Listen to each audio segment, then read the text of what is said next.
let's start with the analyst level. I mean, the best analysts are guys who are, or gals, I should say, are very, very quantitative.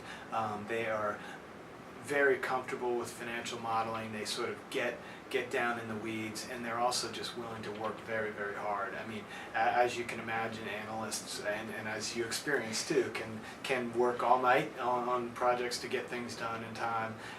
That's obviously not our objective, but it's just amazing how this work can build up sometimes, particularly if you're on 2 or 3 different deals and you have conflicting deadlines, and ultimately, you know, your time becomes a very, very valuable commodity, right? And so the analysts that are successful, they're quantitative, they have the skills, and they basically just have a fire in their belly where they can work really hard for long periods of time, and you know, at the same time, what they're getting out of it, it sounds like torture in some ways, but what they're getting out of it is they're learning so much. People who come through an investment banking analyst program in 2 years get 4 or 5 years worth of experience because they've just worked so hard and they've been exposed to so many interesting transactions.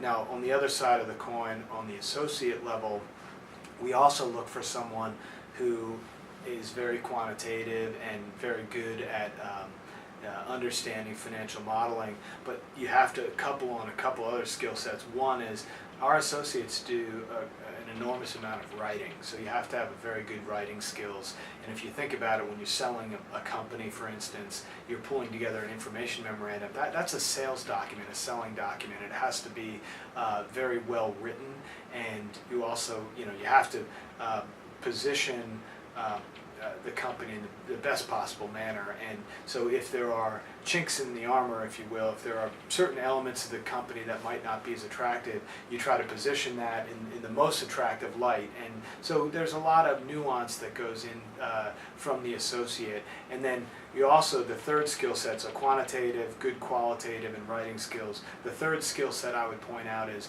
when we hire someone, we ultimately envision that associate at the managing director level, and we say, hey, do they have the skill sets to ultimately be able to originate business and to lead a transaction? And so it's a tough person to find, but you know, that's why we put enormous resources into interviewing a lot of people for very few slots.